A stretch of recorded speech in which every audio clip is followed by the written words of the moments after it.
flag of the United States of America and to the republic for which it stands, one nation, under God, indivisible, with liberty and justice for all.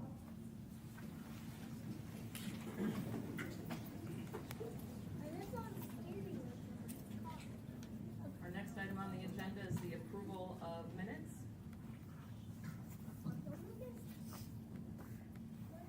I'd like to make a motion that the board approve the work session. Oh, no, I can't. That's my apologize. I'd like to make a motion that the board approve the work session, executive session, and the regular session minutes of May 21st, 2026. Second. I have a motion and a second. Is there any, is there any discussion? I just comment that I'm going to abstain because I was not here. Thank you.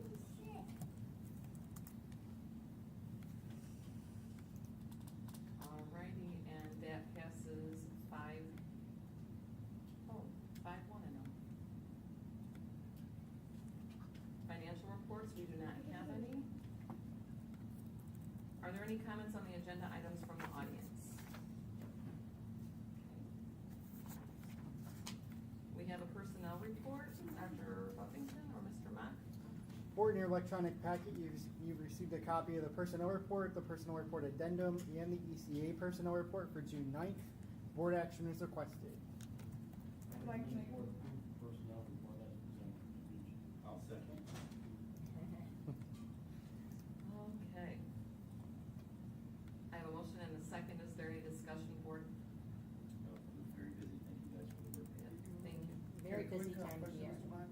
Yes. Okay, so, according to a teacher's contract, all beginning teachers are paid the same? Based on their experience, yes. Okay, then, regardless of whether they're like an emergency license or have a bachelor's or whether they have their teaching license?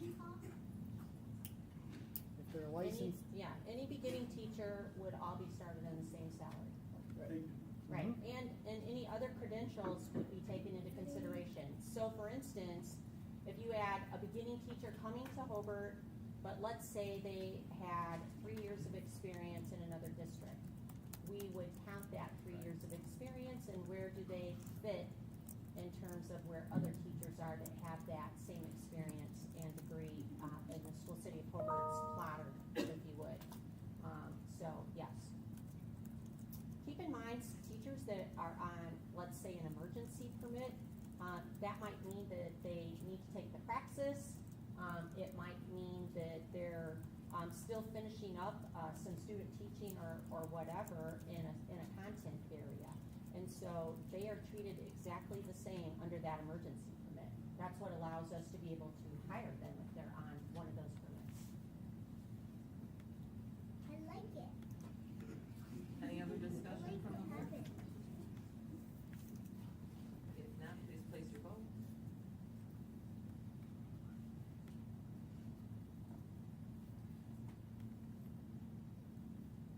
Alrighty, and that passes 6-0. Thank you. Was this number 6? The next item on our agenda is the donation from the city of Hobart and the donation agreement. Dr. Buffington? Board, in your packet, you have a copy of a donation agreement with the city of Hobart.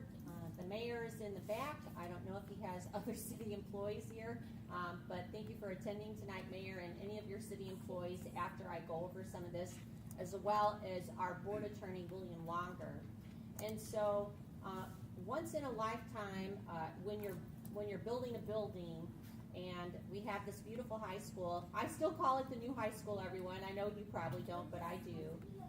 When we opened it in 2009, bringing in a capital project that this high school back in 2006 was estimated at $79 million. And the $79 million, we were forced to cut the pool out due to some changes in state law and per dollar per square foot. It took us forever to get a pool here at this high school. We worked diligently as a board and administration to try to be able to afford it. to pass it along to the community to get it on campus. Originally with that project, back in 2006, when we opened in 2009, we were not able to afford to put turf, lights. Lights was a huge condition out at baseball and softball. It just was not in the cards. If you're gonna come in on budget, that 79 million had to cover what the big expenditures were here. And so we're just grateful for an opportunity that we have a need. I'm going to tell you, probably 3 years ago, we thought we were going to get our wish list, and then the laws changed again, and we couldn't afford it. And so, you know, a lot of the times the public doesn't realize that when we are subject, obviously, to state and federal laws, but when budget and bonding power and things change, it affects us greatly, particularly in the school city of Hobart, where our tax base is reliant on our taxpayers to agree with how we're spending money, and we try not to raise the tax rate. And so the law change 3 years ago just really would not present itself that we could even try to bond to put lights and synthetic turf at baseball and softball, so we had to put it off. And it's not because we don't love it, and the same thing happened with the pool. It was kind of like, why aren't we gonna get a pool at this high school? We had to wait till we could afford it. And you were gracious enough to vote and say yes about it. Well, we've had this issue since we opened the high school, the lights being one of the most important things, but we all live in Northwest Indiana. We know what it's like in the spring, right, Mike? Mr. Black. And I know you all do too. And so our mayor approached me about possibly donating to cover the cost of synthetic turf and lights at our baseball and softball varsity fields. And who in their right mind would say no? Nobody. It's just a gracious gift. And so one of the things that we have to do is look at the legal side of it, because there still is a legal side to this donation. And so I'm going to have our attorney go over the acceptance of agreement with the board.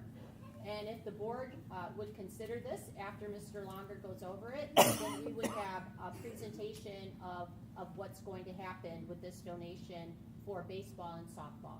Mr. Longer? Board, you have before you the proposed agreement with the city. This agreement was prepared to reflect the terms and conditions under which the city is proposing to make a donation to the school city and the purpose for which those funds are to be used. As you can see in the agreement, it recognizes the long-standing tradition of cooperation between the city and the school city and their mutual recognition of the importance of youth athletics to the culture of this community. This agreement has been reviewed by myself and by the city attorney, and represents input from both of us. It has been signed, as you can see, by the mayor and approved by the Board of Public Works. And so the only step remaining to implement the donation would be for the school city to accept the terms under which the donation is proposed. And we're recommending that the board enter into the agreement at this time. I'd like to make the recommendation that the board approve the donation agreement with the city of Hobart as presented. Second, thankfully. We have a motion and we have a second. Board, would you like to make any comments or have any discussion? I just have a question real quick about the encumbered state. Oh, the encumbered state being in 1 year, is that something feasible timeline-wise? Right, and so for the audience and for our board member that's asking the question about encumbrance, one of the important things that you will see in this project, in order for that project to be completed for use next spring, our goal is to be finished by November 1. And so we have to do that before frost. And look at Dion, our construction manager, and Caleb from Gibraltar, they're out in the audience, shaking their head. For every person that's in here, I'm sorry, there are some legal things that I have to do in this meeting that you will all get to see and understand a part of it, but our goal is to be done by November 1, and so that will not be a problem. And you will be able to use those fields next spring. I might mention also, it is my understanding from discussions in the preparation of this agreement that although this may be the first agreement of this type representing an agreement with a donation from the city, that it's the intent of the city with any of the community impact donations that it may make, whether to the school, city, or to another entity, to impose a requirement that those funds be used within a 1-year period. And so that is in here because that's consistent with my understanding of what the city's future policy is going to be if there are any other donations made to other entities. It's likely they would impose the same restriction because they want to make sure the money gets used. They don't want people to just sit on it and not use it to benefit the community.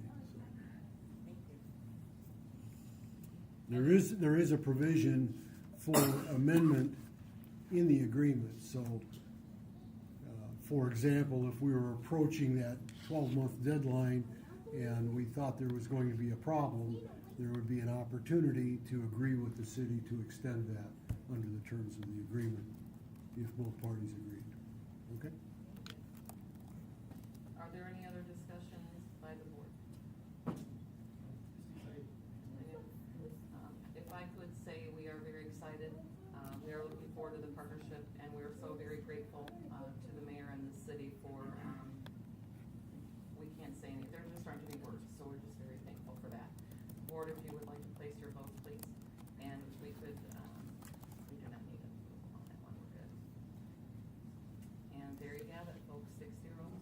Oh, yeah, 6-0, I can't see.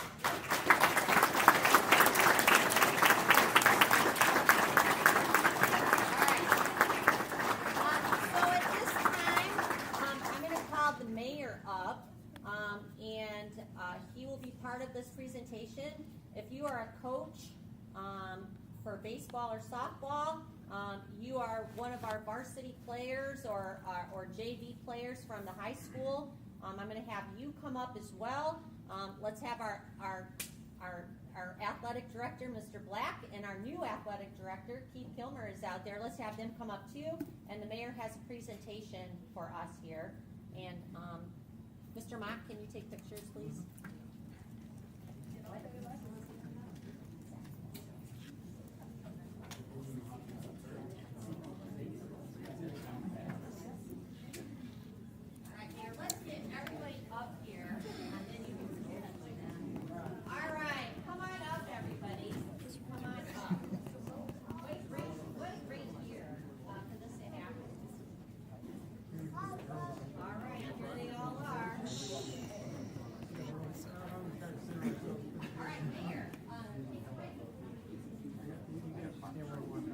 So on behalf of the city of Hobart, I'm excited to partner with the school. I will say I get 2 requests a lot. One is to reduce speeding and the other is to turf the girls in baseball fields. So one I can't control, one I do have a little bit of control over. So in a great partnership with the schools, I know it's something that's, as you guys go around to the communities and you see fields that are turfed, I think we deserve that here at home. And so we're in a position to do that. So on behalf of the city of Hobart, the city council, my administration, we want to present you guys with a $4.6 million check to get these fields turfed.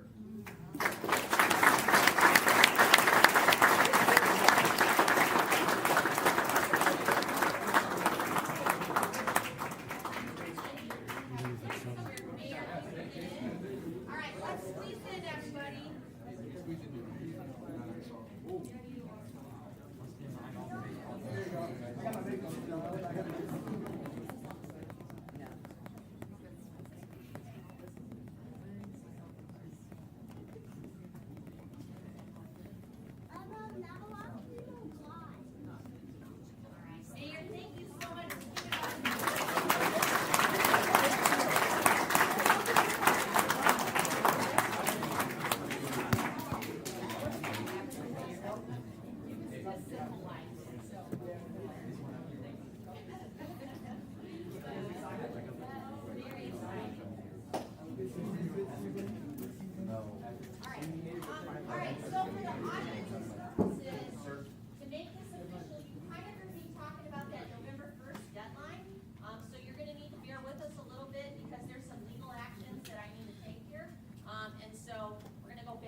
So I am opening a 1028 public hearing, which is the consideration of the construction and installation of improvements to the school buildings and grounds of the school corporation.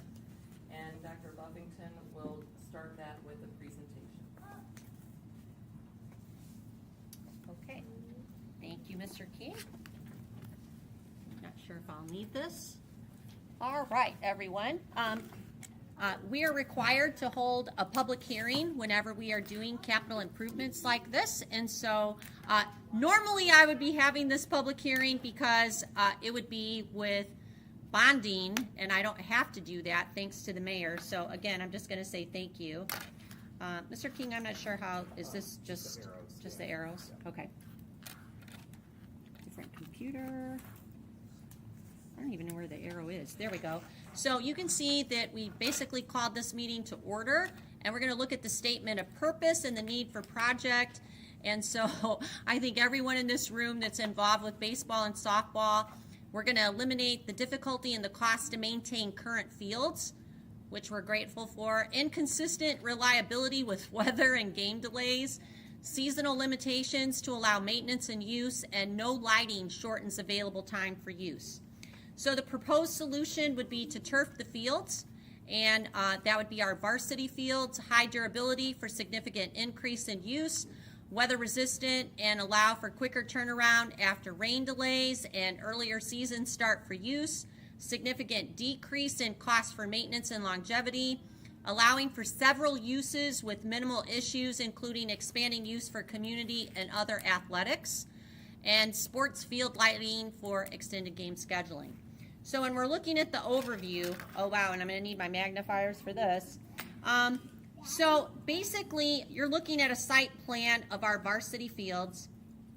And when you're looking at this, we're taking a look at the new artificial turf, doubling the bullpens, single bullpens. We're trying to look at like new bases, home plate, foul ball, etc. And then of course, sports lighting, pitcher's mound with concrete under mound, new concrete backstops, and netting system, new black vinyl chain link, existing dugouts, a new 4-inch black vinyl fence in front of dugouts, new batting cage, miscellaneous concrete and grass repair, sub-drainage. That's really important, and we'll move on. There are some things, as we first started looking at this project with the mayor, we were actually just looking at the most recent projects that were done in Northwest Indiana. We looked at Duneland, that would be Chesterton High School, and we replicated what that was to try to build a budget. That's why the mayor gave $4.6 million. And so then as we're meeting with the coaches, and keep in mind, this has been happening very rapidly, more rapidly than any project that I've ever been on. And I've been on several, everyone, as you well know. But then as you know, when we're first meeting with the coaches, it's really hard to understand what the architect included in that package that was part of Chesterton. And as we met with the coaches, there were some additional things that they asked for. So I want to just make sure that everybody understands, as I've talked with the mayor about this, we heard what your desires are. And then obviously you have to stay within that $4.6 million budget. My job is to make sure that we do. We will bid things as alternate packages, and then if it's within budget, we take it. If not, then the mayor said, let me see what the alternates come back at, and maybe he would let us come back to him to say, what do you think, Mayor? And so I appreciate his collaboration with us. So I really do want to just go over that, like the new electrical outlets will be looking as an alternate. I want to thank the coaches, first of all, for their time and effort and spending with us as we're trying to get this timeline to move quickly. New sidewalk added to the existing one would be an alternate. Adding additional rows of bleachers versus using our tip and roll for extra heavy attended events, that would be an alternate. A masonry backstop would be an alternate, and removing and relocating the scoreboards would be an alternate. Now, it could be that the scoreboards come in at a pretty decent price. They're not overly expensive. When you're looking on softball, again, we would be looking at that electrical outlet as an alternate.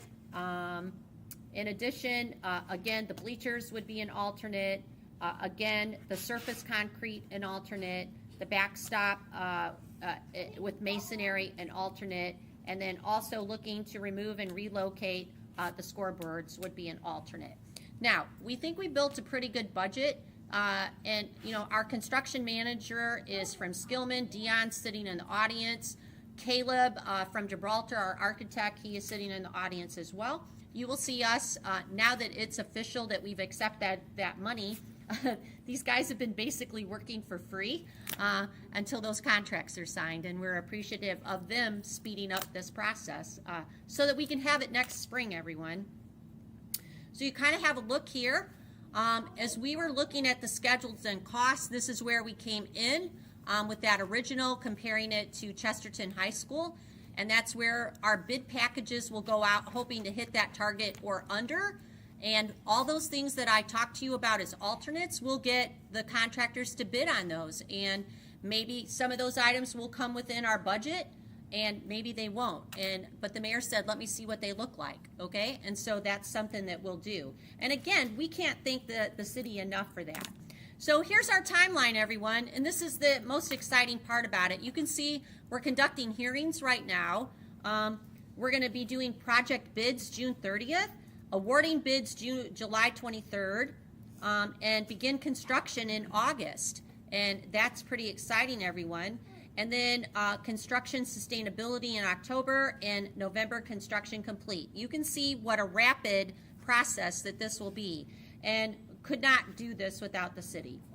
And so at this point, Madam President, we can open the hearing for the public to make comment. Okay, at this time, I would like to invite the public for comment, and when you do, I would ask that you please step up to the podium with the microphone, as we are now on live video with our meeting. So if there is anyone that would like to have a public comment, please step up to the podium.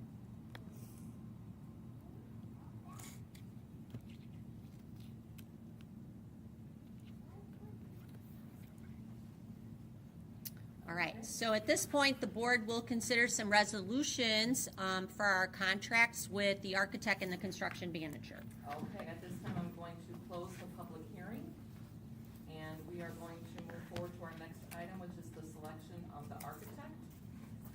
Let's see, and Dr. Buffington has recommended Gibraltar Design for the architectural firm on the Hobart High School baseball, softball, turf, field, and lighting project. Let me just say a few words about our architect. Absolutely. And so Gibraltar Design has been working with School City of Hobart for over 25 years, and they represent us well.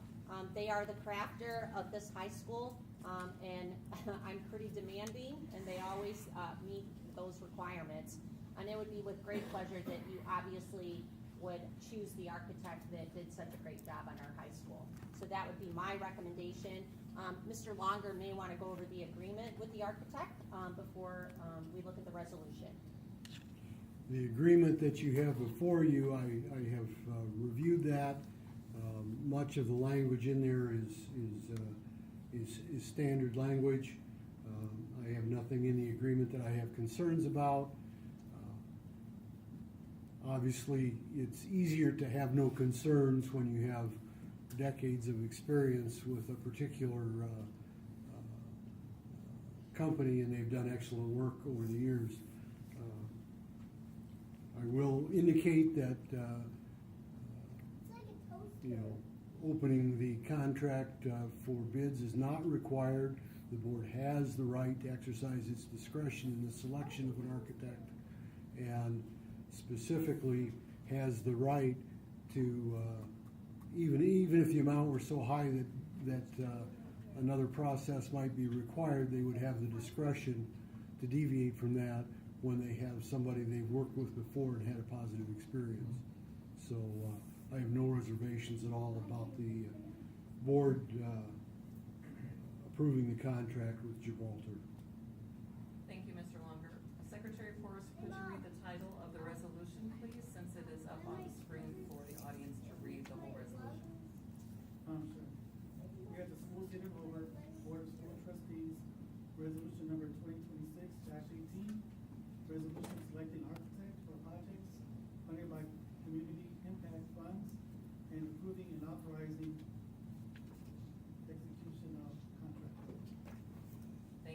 Board, your pleasure.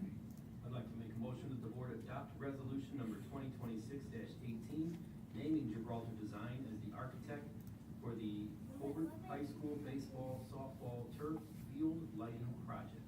Second. Board, we have a motion and a second. Is there any discussion?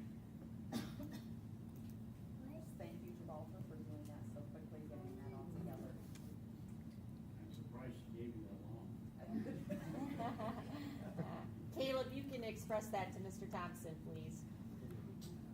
Mr. Porras, if you could do a roll call vote, and Board, if you would also do that vote electronically, please. David Cosby, Aye. Don Rogers, Aye. Brad King, Aye. Stuart Schultz is absent, Frank Forrest votes aye, Sandy Dillon, Aye. and Ricky Guthrie. Aye. And that passes 6-0. Thank you, Board. And now we have the resolution that will be allowing Dr. Buffington to recommend the Skillman Corporation to be the construction manager for That's the right. Hobart High School baseball softball turf field project. Right, Dion is sitting out in the audience. Dion, how many baseball, softball have you been affiliated with Gibraltar in Northwest Indiana over the past few years? How many have you done? 19 in the past 5 years. Right, we're in good hands, everyone.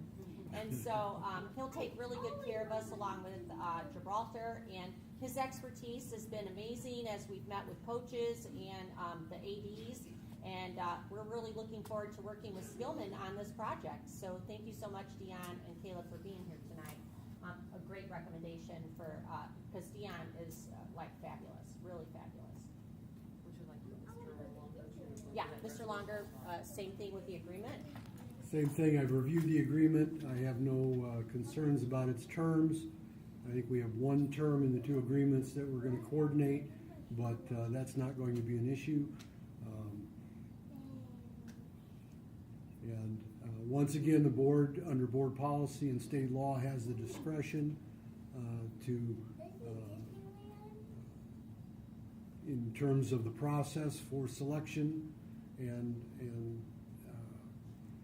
you have the right to exercise that discretion to select someone for this role. I will say that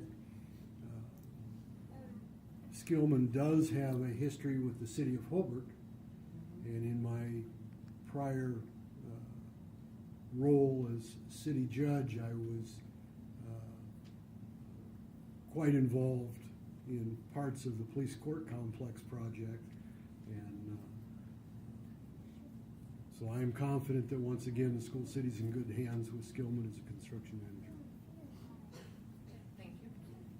Secretary Porras, if you would read the resolution title, please, as the whole resolution is posted on the screens.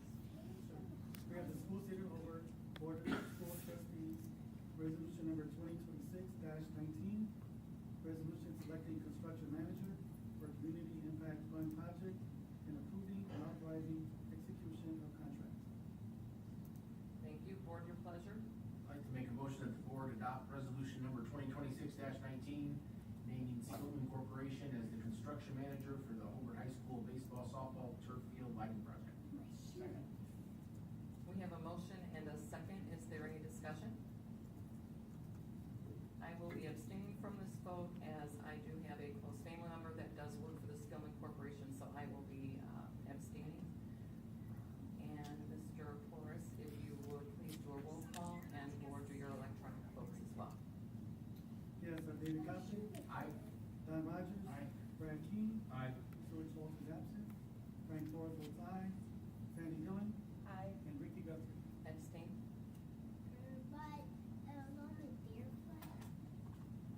Alrighty, and we have a 5-1-0. Thank you, Board, and thank you to both Gibraltar and Skillman for their work already. We appreciate this very much. All right, so it's official, everyone. Our architect and construction manager, hard at work, and it's official. It's gonna happen. So let's give the mayor another round of applause.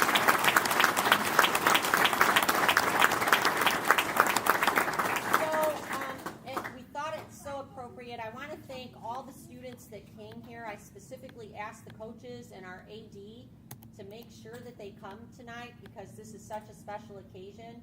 We are going to recognize our spring athletes, and then we're going to have a reception for our athletes and for the city with this wonderful donation. And I would be remiss to say this right now before we lose track of time here.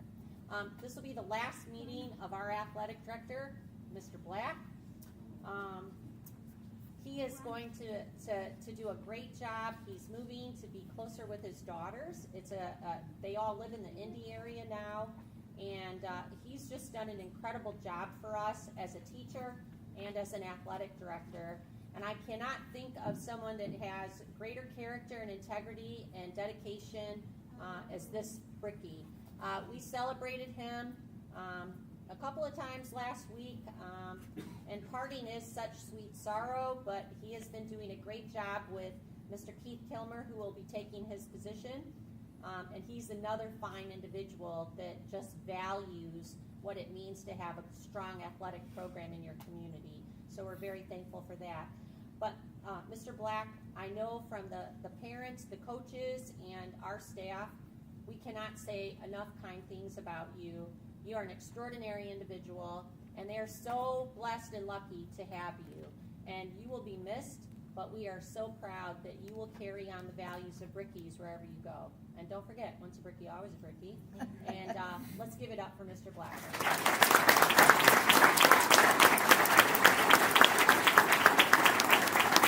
And without further ado, I will turn it over to you, and I will use our student board rep. Let's celebrate some athletes. Sounds good.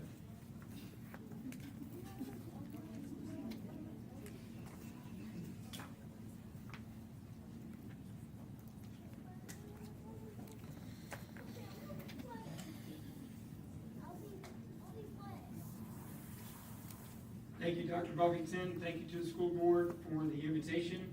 You know, we always love opportunities to brag about our student athletes, and we had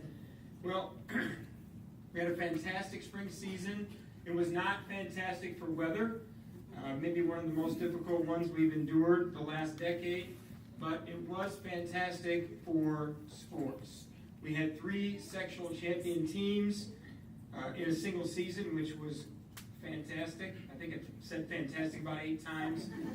But that's how I feel. It was really a great spring, and couldn't have been more proud of our kids, our coaches, our fans. It's a great way to go out. So before we get into our individual awards and bring our teams up for their championships, I would like Mr. King to play a short highlight video that we made for our spring sports season.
like to take pictures of their athletes, please feel free to get up and move around the room wherever you need to be to get your shot, okay? It's your boardroom too, so. Thank you, Mrs. Guthrie, for that reminder.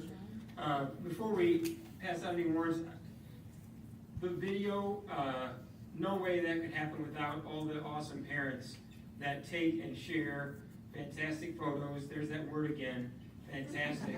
Perfect for this spring. So many parents taking pictures and sharing them with our athletic department out of the goodness of their hearts, and we put those out there on social media to promote our student athletes. Very thankful for all that help and support. All right, first up, let's have girls tennis. Coach Kate Brumley, I think I saw you back there. Come on up, Coach. Why don't we go ahead and have our girls tennis team come up as well? Girls tennis team. Not everybody at once. Coach Anna Lucas is with, there you go.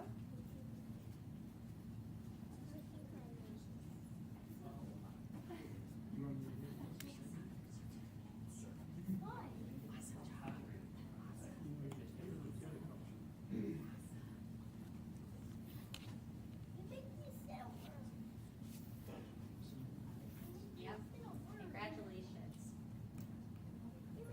Give it up for our girls tennis team.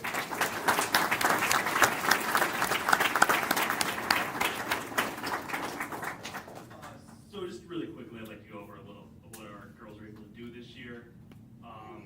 Not all were able to attend. We had a large group of the team on vacation right now, actually, but really happy the ones that were able to attend. First off, we have Emily Sicilian.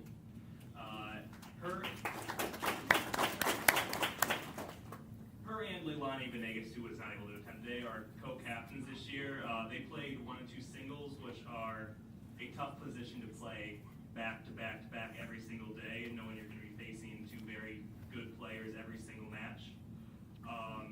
This year, as co-captains, they had great leadership and poise and guided a very young team through the full year. Obviously, in sectionals, we were able to win as a team. They went 2-1 in sectional play, so that was awesome at 2 very tough positions. So, congratulations, Emily. Next, we have Evelyn Gonzalez.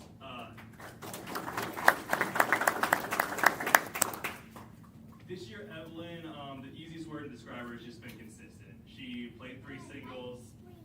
You knew what she was going to play every single day. There's never a surprise. She very consistently the whole year. I don't have a record in front of me. I'm sorry, but it was great. And in sectional play, obviously, that carried over as it did for the whole season. She was undefeated in sectional play. So congratulations, Evelyn. Thanks for what you did for the team.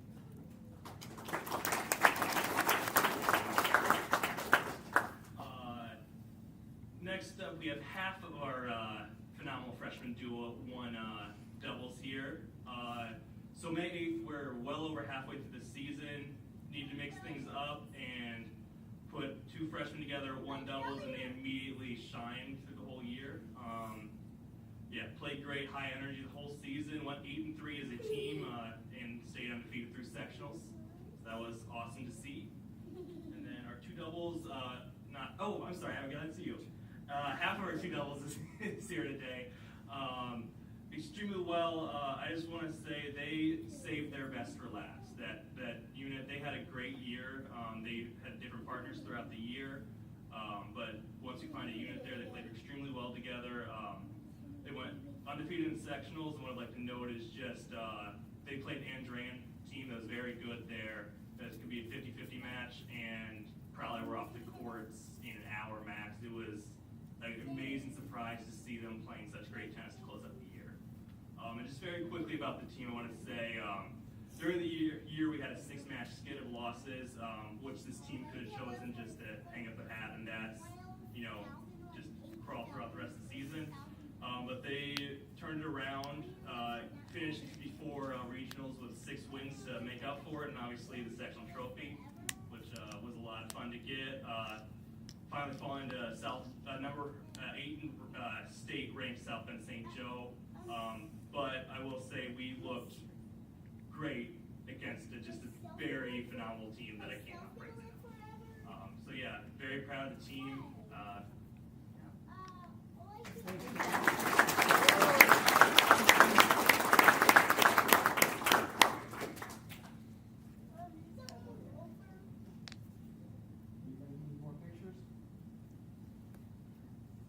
want to congratulate these girls again and our coaches on a fantastic season. Every season is a bit of a roller coaster. These girls certainly experienced it this year.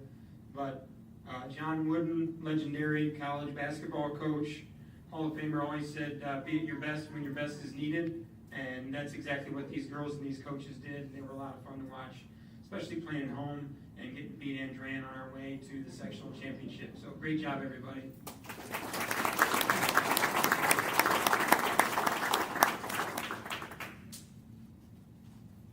All right, next up, we've got Coach Gary Roach and boys golf.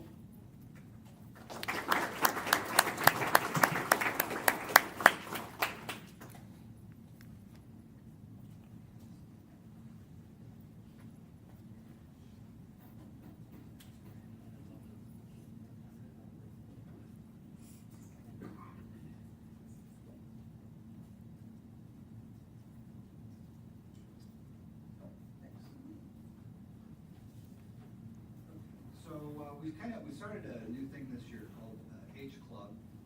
Coach Black started that. We talk a lot about energy, sacrifice, and direction. Chase and Riot are prime examples that what can be accomplished when you apply yourself. Chase has been on the team for 2 years. In 25, he was our low individual average of 52. That's versus a 36. This year it was 46. With his dedication, hard work, he dropped an impressive 6 strokes over 9 holes, and his season low was 41. At NCC conference tournament, Chase was named to the all-conference second team, and he does all that by squeezing in some BMX biking, and his grade point is 3.64, so he's a busy guy. On to Riot. So we were really excited to hear that we were actually having someone come to the team that had golfed before. Because most of the time, that is not what we get. Normally, freshmen don't have an immediate impact on the high school team.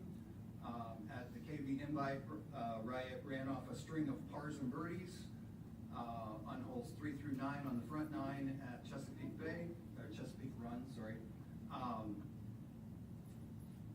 So 4 pars and 3 birdies on the front 9. He ended up season with a 46 individual scoring record, and he still has something to go with that. When we go to regionals on Thursday, his season low was a 40, so these guys kind of fought back and forth the entire year. They're actually only 4/10 of a stroke apart. So I never really knew who was going to step up on any individual day.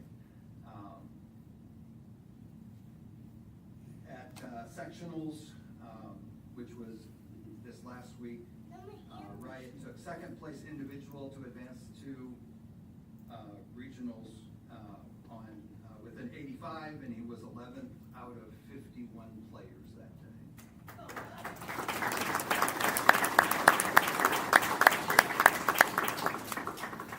So, needless to say, we're looking forward to the next 3 years.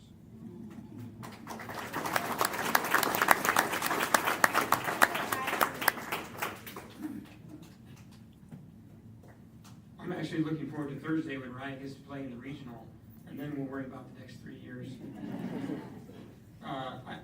You guys don't know this.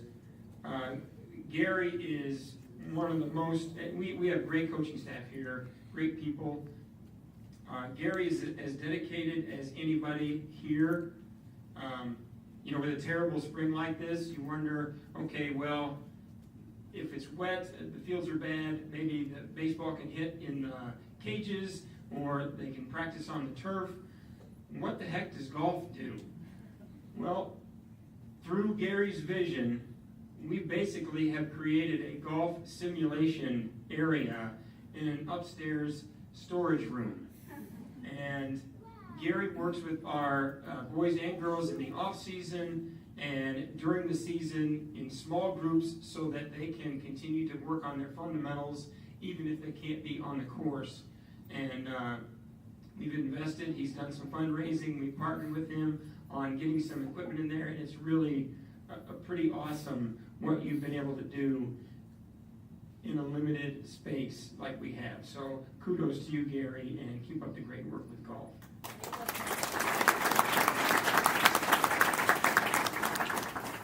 All right, next up we have Unified Track. I think I saw Coach Jackie out there.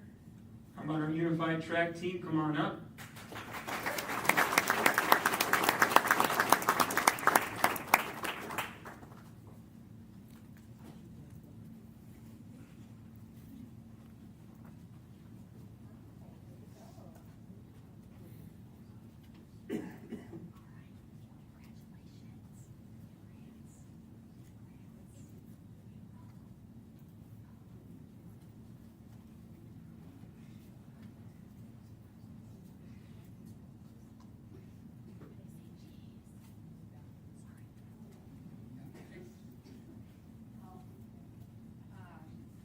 So if you don't know, Unified Track and Field is a little bit different than typical track and field. We move on as a team, so it's not individuals. And at sectionals, it's the top 32 teams that go.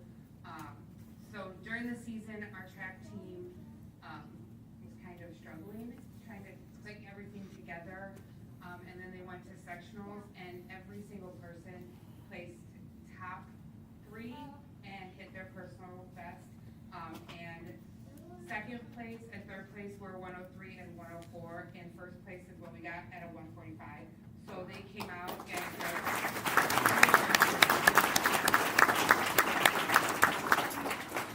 it was the total. And unfortunately, with unified sectionals, you can only put in 2 athletes and 2 partners, so not everybody gets to compete, but everybody's part of the team.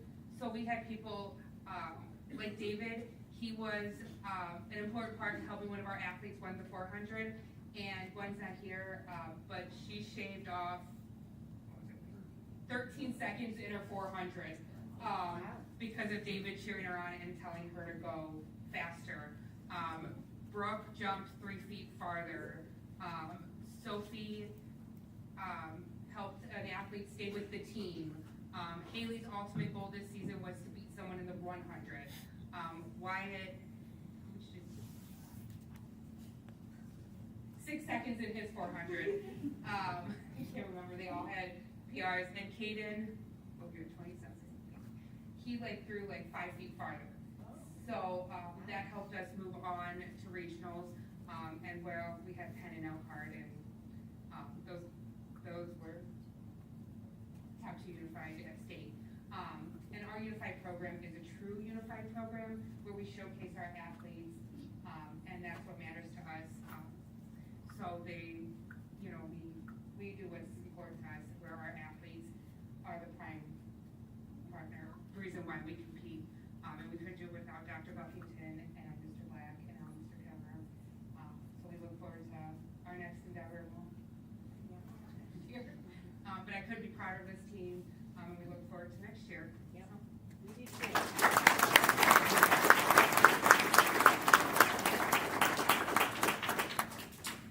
Congratulations, thank you so much. While these guys are still up here, let me just read a few statistics. Yes.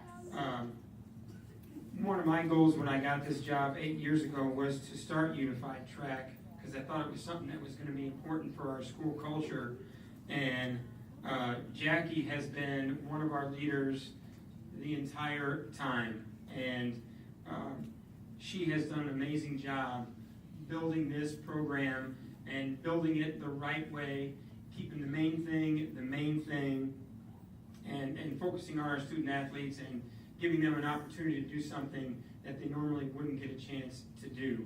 And by doing that, it's funny how if you focus on what's important and you try to do it the right way, good things tend to happen. Our unified program in 2023 sectional champions, in 2024 state finalists, in 2025 state finalist, in 2026 sectional champion, and all 4 years we were a unified champions together school. Is really incredible based on where we started with. We had 13 kids the first year. You needed 6 athletes and 6 partners. We had 13 total. And our numbers have been solid in the mid-30s every year since then, and it's because of this lady back here and these kids. So congratulations again, and keep up the great work.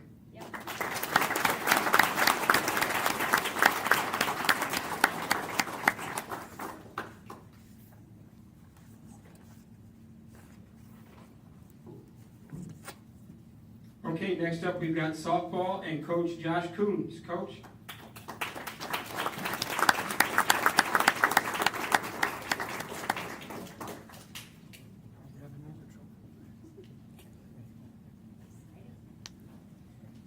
Alright, you guys are gonna have to excuse me being a little bit underdressed. I was right before here coaching all these little future brickies that are in the back there. I'm kind of an ambitious guy, so as soon as I got hired on a couple of years ago, probably the first conversation I had with Coach Black was, hey, by the way, on spring break, I want to take these girls down to Tennessee. And year one, we had already had too many things set in place, wasn't in the cards, but you know, with awesome administrative support from our athletic director, from the transportation department, and everywhere in between, we were able to make that a reality for them this season. Man, was that just an incredible experience, getting them down to play not only Southern teams, but we played 3 of the 4 games we played were against the large school division, Tennessee, top 20 teams in the state. And we came back with a 1-3 record and a lot of really great experience, a lot of really great time spent together. And then the season got tougher from there. We play in what is hands down the toughest conference in the state. Munster was the top 5 team in the state all year. In 4A, Hanover Central is about to play for a state championship in 3A, and Drain lost in the semi-state final match, the game to go to state. And every team in between is just as tough. Not to mention KV, who finished 3rd in the conference and unfortunately ran into a real tough school in the first round. But we hit a real bad, like Kate said, we did a real bad skid in the middle of the season, specifically through our conference. And Chris, my assistant coach there, and I really talked these girls into, hey, we know that this is a tough position you're in. We know that it's been difficult. And they did a really amazing job coming together, not only believing in themselves, but believing in each other in a way that is something I hadn't been a part of before. And as we got into our sectional, they really turned out and shined real bright. So I guess I can recognize each one of them individually. On the end here, we've got Riley Guide, Sierra Teal, Andy Tesloff, Ethan Harrell,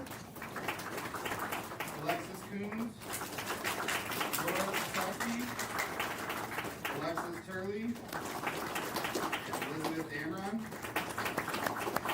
And I mean, we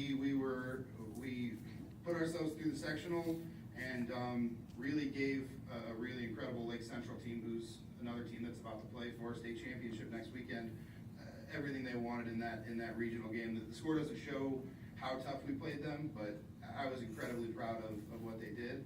A couple of things to recognize throughout the season. Aurora and Alexis were both selected as all-conference first team members this year.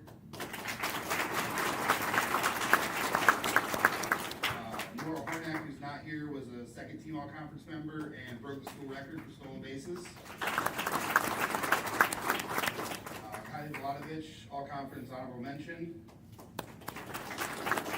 And we had 5 seniors recognized for academic all-conference. Elena Tetzloff being one of them, Sierra Teal being one of them, Samantha Stankich, Riley Weber, and who was the last one? Allie Snyder. Sorry. Riley Weber was recognized as an academic all-state member. So not only on the field, but in the classroom, he was really excellent.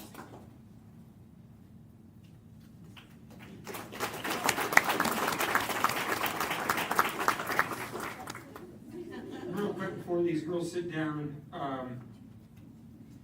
as well as we played at the sectional, we were this close all year long.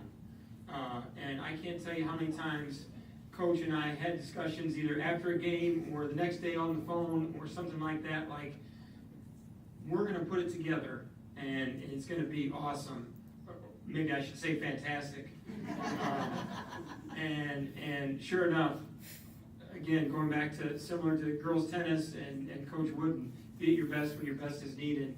And our girls were unbelievable at the sectional, and going into the game against Lake Central, #1 in the state, getting ready to play for a state title this weekend, nothing would have surprised me. We could have won that game and I would have been like, okay, that fits, based on the way that we had played. And we were right there with them, just like we were all here. So kudos to you girls. When you face adversity, it's easy to not stay enthusiastic and stay the course, but you did. Coaches, congratulations on keeping them focused on the purpose and the journey, and trying to be a heck of a lot of fun. Great job, everybody.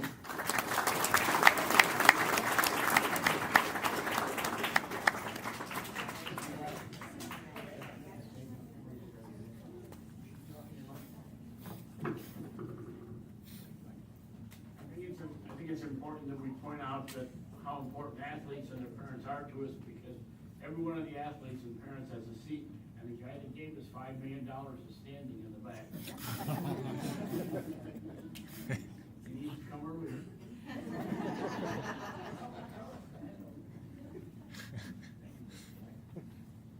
All right, next up, boys volleyball. I think we have a couple of boys volleyball players here. I don't see Coach Price, but boys volleyball players, if you're here, come on up.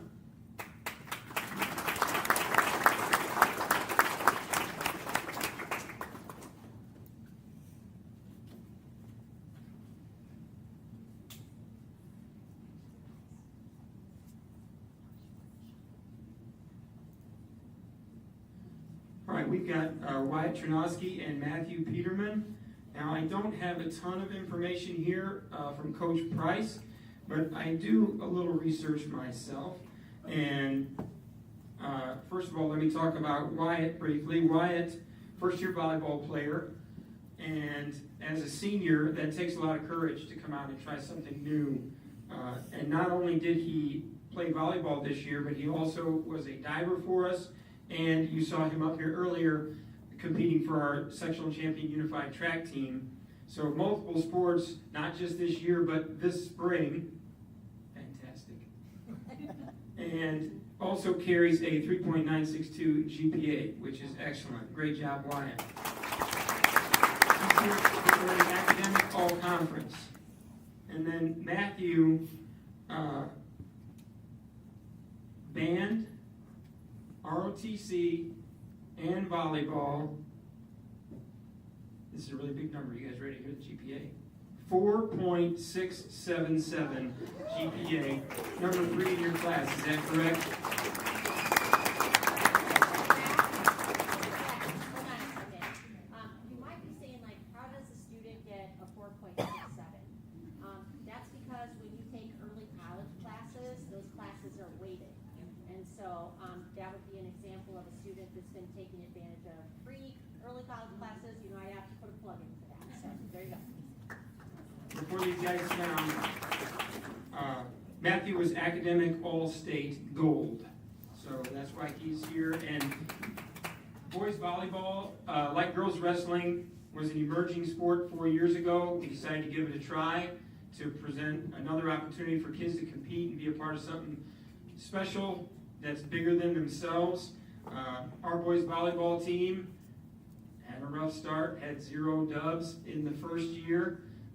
Second year we won 1 game. Last year we won more, and this year we set a new school record for team wins, and really everybody that played a role in that is a reason why we're continuing to get better and climb the ladder. And it isn't about winning, but man, it's a lot more fun when you do. And these guys and their work ethic in the classroom and on the court tell us that story. So great job, guys.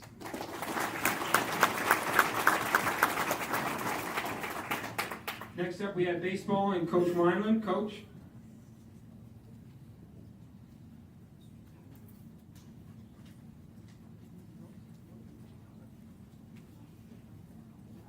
It was a great season to be a part of Bricky baseball. While our record and the outcome were not what we had hoped for, we learned a lot about ourselves and about the game. I truly believe we are moving in the right direction. Our JV team had a spectacular season, finishing 10-5-2. These players brought tremendous energy and enthusiasm every day, both on and off the field. And with that group there, I'm really excited to see what the future holds for that group. Varsity team, we finished 14-14. 9 out of them 14 losses were by 2 runs or less. It seemed like we were always just 1 or 2 hits away from turning the game into wins. The season could have easily gone in the wrong direction, but these players continue to believe in one another, compete hard, and they never gave up. They made it count. Among the 14 wins were several impressive victories, beating number 6 Ileana Christian, beating Valpo with number 6 Foray, and then my favorite, on their home field, Andrea 59ers.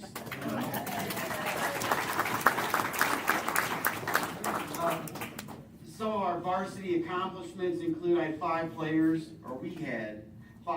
that batted over 300. We had a team ERA of 3.5. 4 players out of our 5 seniors are going to continue their education while playing baseball. And we also have 5 NCC All-Conference selection winners. While we certainly hope to advance further in the postseason, which we did give a little run, I believe it was fair to say that we still had a successful season. The dedication, the reliance, and the growth displayed by our players throughout the year is a testament to the character of this team. I'm proud of what we accomplished, and I'm excited about the future of Bricky baseball. I'd like to recognize our 5 outstanding players who earned NCC postseason honors this season. The first player is Jason Scales. He earned NCC honorable mention and was also voted by his teammates as the most improved player. One thing about Jason is I talked about all the guys who will run through a wall for me, a brick wall. Jason did that multiple times halfway through the season. He really found the fence a few times. This kid will run through a brick wall if you ask him to. Next one's Alexander Mays. He was named NCC second team all-conference and was also selected by his teammates as our offensive player of the year. One thing that I can say about Alexander, he will not see more than 3 pitches at the plate. He will make contact. We had 2 players earn NCC first team all-conference recognition. Connor Kenjic was named first team all-conference and was also selected by his teammates as our pitcher of the year. Our next all-conference first teamer was Saldonio Pimentel. He was also selected by his teammates as defensive player of the year. This is Donio's second time being selected by his teammates as defensive player of the year. Donio's another one that we have a motto in our outfield. If it flies, it dies. And these guys, when it's in the air, they will do everything they can to make the play. So the 4 that I just mentioned, I just want to express, these are 4 players that are going to be returning to our roster for the 2027 season. And they're going to be huge contributors and impact players for next year for us. Our final award winner is one that I'm especially proud of. I love talking about this award. It's Ethan Merchek. With a 4.2 GPA, he was selected as the NCC All-Academic Team. It's an honor that reflects his commitment and excellence both in the classroom and on the field. Ethan will be continuing his education and baseball career at the University of St. Francis. I know we're here to recognize these guys, but there was something else I had to bring up. I want to thank our athletic department. I'm sure the board already knows this, but Coach Black and Pam are truly the backbone of Bricky Athletics. Their dedication, hard work, and countless hours of service go unnoticed. The text messages. Pam sending me a text message at 7:30 in the morning. You're going to get them next time. You know, Coach Black, you know, always, you know, being uplifting, you know, even when I don't want to be uplifted. He's there to say, hey, there's the light, you know, you're in the right direction. I'm just thankful for them too. I know Coach Kilmer is going to do a great job, but I just wanted to make sure that that Bricky Baseball wants to wish Coach Black nothing but success in his endeavor. Again, Coach Black, thanks for giving us the opportunity, really giving me the opportunity to run this program, and for being an outstanding leader, a mentor, and also a supporter. Your impact on the program and our athletes will be felt for years to come. You'll be greatly missed, and we wish you and your family all the best in the next chapter. Thank you for everything you've done for Bricky Athletics and Bricky Baseball.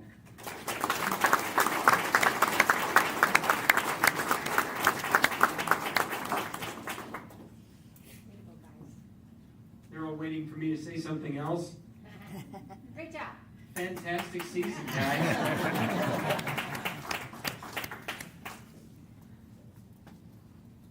Realistically, I thought we were going to win a fourth sectional with baseball playing Valpo for a second time, and 1-1 game going into the sixth. I really thought we had it. You guys put up a great fight against a really great team, and really similar to our girls. A bit of a roller coaster year, but we're this close all the time. It was a lot of fun watching you play. Coach, you do as well as anybody in our 23 sports at building your culture the right way and sending the right message with regard to the discipline, behavior, and setting goals, keeping kids moving in the right direction. So great job. Keep up the great work.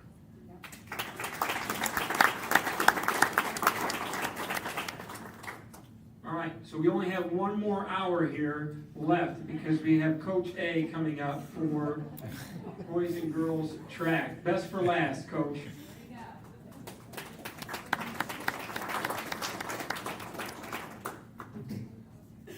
Coach, where's your athletes? There they Athletes, come on up. This is Coach CC Castillo here with us as well. Don't worry, I will not be long-winded because I've been here since 5 o'clock because we did track awards, and I'm working on 2.5 hours of sleep, so I'm ready to go home. But first, let's celebrate some of these athletes here. So up here we have athletes who've earned all conference, qualified for regionals, academic honors. So I'll just kind of go down the list. I'm going to start on the end with Ella Lopez down there. Ella's a sophomore. Ella was all conference. Man, I didn't bring my readers in here. I think I had it all one. Ella was all conference first team in the 4x4, and she was a regional qualifier in the 400 and the 4x4. That's Ella Lopez. She's a sophomore, so we got 2 more years.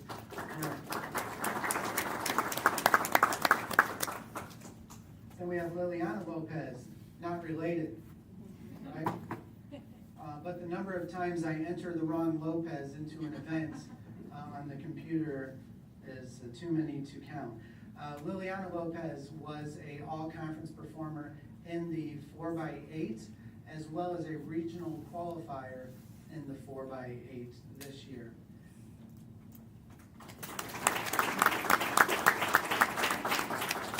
Liliana was also our Mental Attitude Award winner tonight, voted. Congratulations, Liliana. Aaliyah, Aaliyah Otero. All right, we got a lot going on here.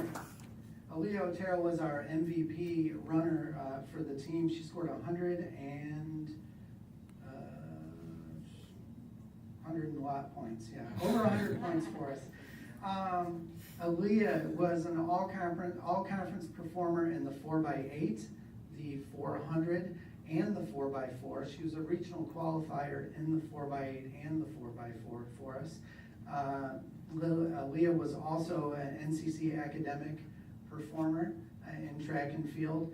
Just a stellar career. She's a senior. She was on the Raiders national champion team. She plays basketball. She ran cross country. She does it all. She was a BPA. I don't know. Didn't you go to like Nashville or somewhere? Indy? Oh, whatever. Okay. She didn't make it all the way to Nashville.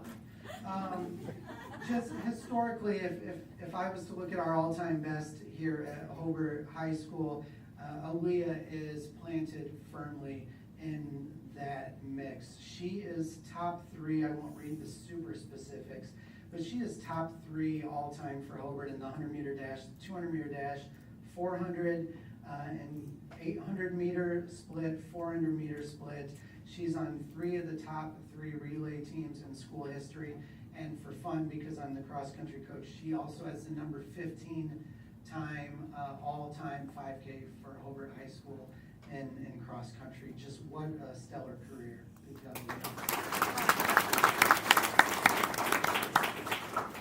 Ella Oliver was voted, was selected as our most improved athlete on the track team today. She's been participating in track and cross-country since 6th grade. And Ella was also on the NCC All-Academic team.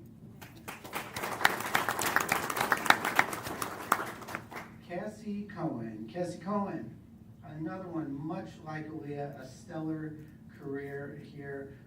Cassie was all-conference in the 4x8, the 1600, and the 4x4. She was a regional qualifier in the 4x8 and the 4x4. And actually, she was a regional qualifier in 1600, but we scratched her off the list and we didn't run her. Much like Aaliyah, she is firmly planted in Hobart history. She is top 3 in the 800 meter in Hobart history. She is number 3 in the 1600. She has the school record in the 2 mile. She has one of the top 3 800 meter splits. She's also on those same 3 relay teams that Aaliyah participated on. And Cassie is the number 3 ranked cross-country runner in school history. She's 4-time state qualifier in cross, 2-time in track. She is on the NCC academic team. She was also academic all-state. Stellar career in track and field and cross-country for the Brickies.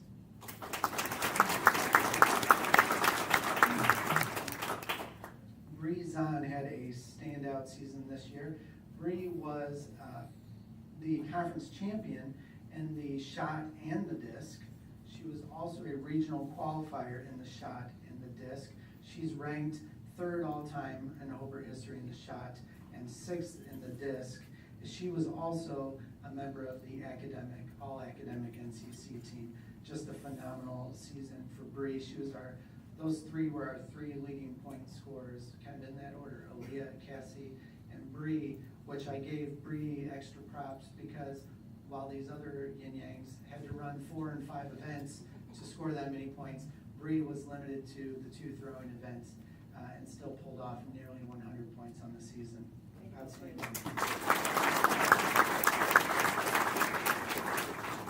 Caleb's another youngster up here. Caleb is an outstanding athlete for us. He primarily jumps, does the long jump and the pole vault. We've tried to talk him into doing hurdles or something else, run him in a 400 every now and then. He doesn't like it. But Caleb overcame kind of a mid-season injury, battled back at the very end of the season to actually earn a regional berth this year. So he competed in the regionals, jumped his PR at the regionals of 11.6 as a sophomore. That's pretty darn good. He has the best pole vault coach in the state of Indiana. So there's no doubt in my mind we're going to be talking about him being all-state up here at some point. Well done, Caleb. Dylan Vanderwood. This guy was a surprise for us. I believe he might have played baseball as a freshman. Out of the blue, joined track this year. I think he had coached here in class. That might have been part of what persuaded him to come out, and boy, am I glad he did. He was our leading point scorer by far. He scored, I said earlier tonight, he scored more points than our next three guys combined. He was all conference in the long jump and the high jump. He was conference champion in the high jump. He was a regional qualifier in the long jump. Dylan leaves Hobart High School, despite only competing 1 year, ranked among the top 10 in Hobart history in the high jump, and we've had some very good high jumpers, and 4th in the long jump. Just an outstanding surprise, a very coachable young man, exciting to watch. I commented earlier today at meets, you could hear people when he jumped. People would gasp and say, "Oh my gosh, did you see that guy?" And he just blew people away. And a great story to tell people, about to try something new. If he never would have come out, who would have known, right? I know we'd have 100 and some odd points less than we did this season. We couldn't afford to lose many more points this season. Right, Dylan? All right. Well done.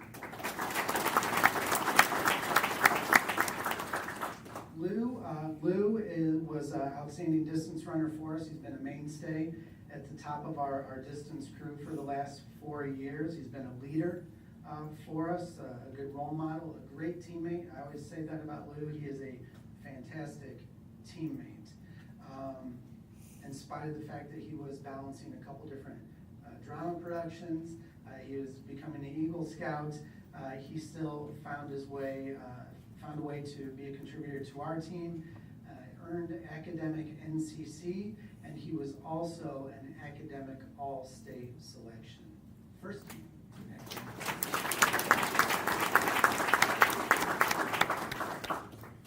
And last, but certainly not least, is Audrey Turley. Audrey was all conference in the 4x8 and the 4x4. That 4x4 team was conference champions in one of the most dominant races.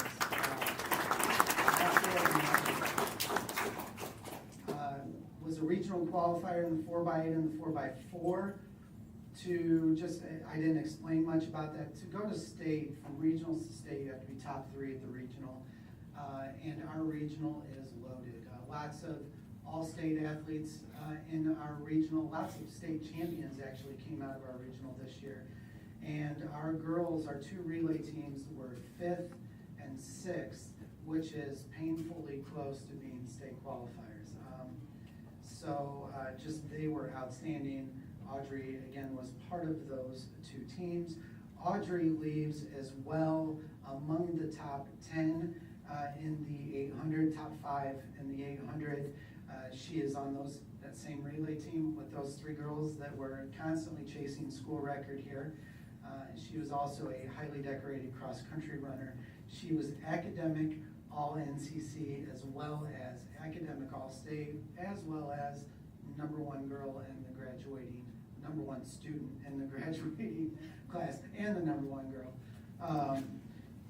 Just a dynamite role model, fantastic student, great person, highly involved, and never let one thing get in the way of anything else. She found a way to make it happen. So appreciate all these young people.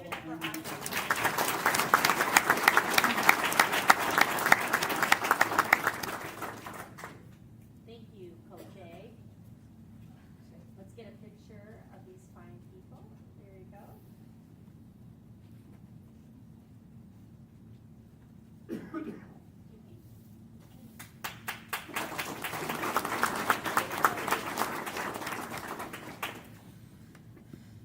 What, 24 years, Coach? 24? Nobody better out there in track or cross country in Northwest Indiana, if not Indiana. Ty's success here against in a community that's, let's just face it, not necessarily a running community like some of the ones we have to compete against. Ty has made it so for our high school that we are a running community here, and had great success, but not just in the wins and losses or the athletes advancing to state, I would say great success in any way that you can define success, in that kids are getting the most out of what they can, because they work hard and they stay dedicated, and thanks to your leadership, Coach. Appreciate everything you do here. Before I pass this microphone, I want to welcome Mrs. Kilmer to the Hobart team as your approval for the middle school athletic director and dean position. Welcome to the Brickies. I want to congratulate Coach, because I was not here. Whenever that was, it's been a bit of a blur the last month. But congrats, we're in great hands here. I know that for a fact. To the mayor, wow, man. Game-changing donation. This is a special place, and there aren't words, as Ricky said, there aren't really words to describe the thank you that is necessary for what you're doing for our student athletes and this place. So thank you very much. And just wanted to tell the board, thank you for your support always. Administration here, it has been a blessing, and I've loved my time here, and thank you very much.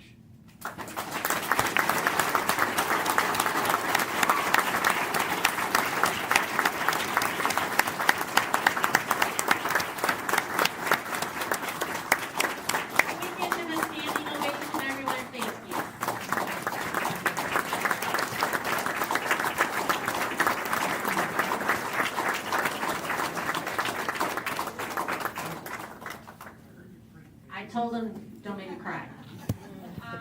We want to thank all of you, and we can't do this without parents that are supporting their children, and to our athletes that are out there. We recognize each season, because it's important to thank you for representing our community, our school district, and you do it so well. We're so proud of you, whether it's on the field, off the field, your grades, the service that you provide to other people, and you are awesome role models. So we want to thank you for all that you do for our community and our school district. Again, Mayor, we can't say enough about what you've done for us. This is really a great night. I know our president is going to recess to celebrate. I ask you to thank the mayor and the city for what they've done. To all of our coaches out there, thank you for what you do for your dedication. It's incredible.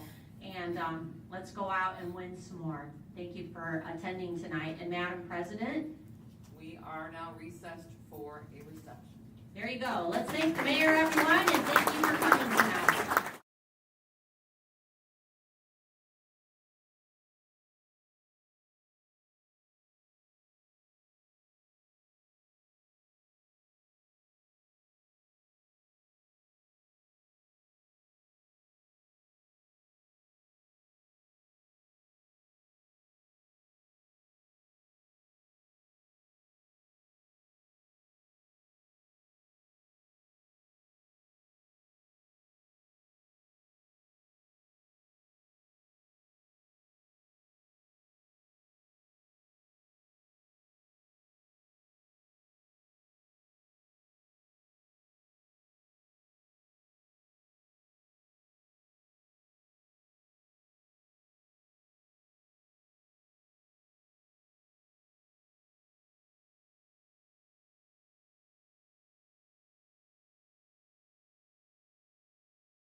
recommendation of an administrative appointment for Hobart Middle School. Dr. Buffington. And they didn't clear the room because of you. Been a little long of a meeting, but I knew it was gonna be a marathon. So first of all, let me introduce my recommendation, Mrs. Kim Kilmer for the Dean and Athletic Director position at Hobart Middle School. What an amazing person she is. And I kid Keith that her resume is better than his, but he knows I love him too. But I love them both. And, you know, starting off with Patty McCormick, who I have just tremendous, she's just an incredible person that's been the athletic director in Lowell, but on top of that, really, her service on the IHSAA board is just impressive. And she was emailing me all the time about the Kilmers. And she is correct about the Kilmers. They're one of a kind. They're just incredible people. And when we were accepting Keith, then all of a sudden I'm talking more with Kim. And she is just amazing, as is Keith. But I would just say some extraordinary qualities that what an opportunity for Hobart to have someone of her caliber. And so I just want to go over a few things with you that she brings to Hobart that is just exciting. First of all, she trains people to become athletic directors. She certifies them. She is an instructor for the state of Indiana, which is pretty incredible in and of itself. I love the fact that she trains coaches. She was a part of the initiative, the Inside Out initiative that trains coaches. And you know, we get a lot of lay coaches, particularly at the middle school. You know, everybody wants to be varsity. Even up here, they all want to be varsity. And it takes a team of coaches. But that's really extraordinary that you can train lay coaches. And you can see even in our audience tonight, baseball, softball, lay coaches. And they're not teachers. They're not interacting with kids during the day. And how do you manage students in a team sport, individual sport? On top of that, in her role as athletic director, by the way, she was state athletic director of the year. I forgot to mention that earlier, which is pretty incredible. But she was the first middle school in the state of Indiana to have Champions for Success, which is unified sports at a middle level, and that's Kim Kilmer. On top of that, you know, I just look at the year that she's had. Teaching English, and then on top of that, running an athletic program at a middle school without any time being given to her during the day. And then producing amazing results and not ever complaining about it because she's so dedicated and such a hard worker. She is all about kids, and that's what it's really all about. We're in this business because of kids. What I think is so extraordinary about her is just her vision of middle school, high school, and the unification that she wants to see in sports as well as Keith. And I think what a dynamic duo that we have here. As I was talking more about her, because that dean role is really important, she understands tough love, and sometimes kids need that, but they need it in a nurturing way. I loved her philosophy of discipline. It was just beautiful. She is going to come to us with such extraordinary experiences. We will be better for it. And I just cannot say enough about, I'm excited to add her to our team. She is being recommended for a 2-year contract in the salary amount of $87,814 beginning June 1st. And that will be for 222 days. In addition, any time that she spends coming in being trained between that start date, we will pay her her daily rate for the days worked through June 30th in addition to that contract. It is with great pleasure that I recommend to you Kim Kilmer as the athletic director and dean at Hobart Middle School. Board, your pleasure. I'd like to make a motion that the board approve the appointment of Kim Kilmer as dean and athletic director at Hobart Middle School as presented. Second. We have, I think we have 6 seconds up here. However, I can only allow 1. So, board, do you have any comments or any discussion prior to our vote? Just like to say welcome. We're very happy to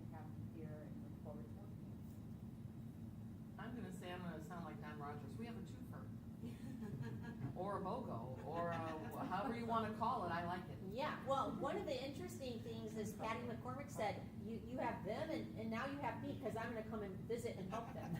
And I'm like, so look out, Kilmer, she's coming your way. No, this is Springs breakfast.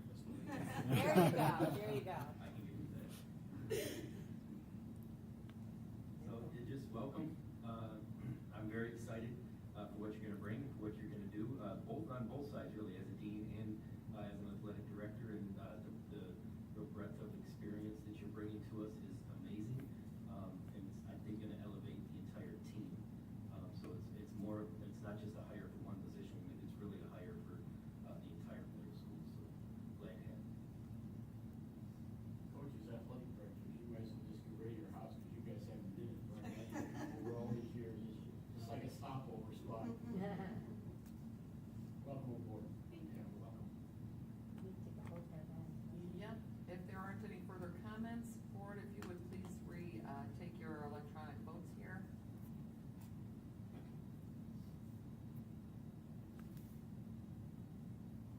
Alrighty, and we have a 5-1-0. All right, congratulations, Kim.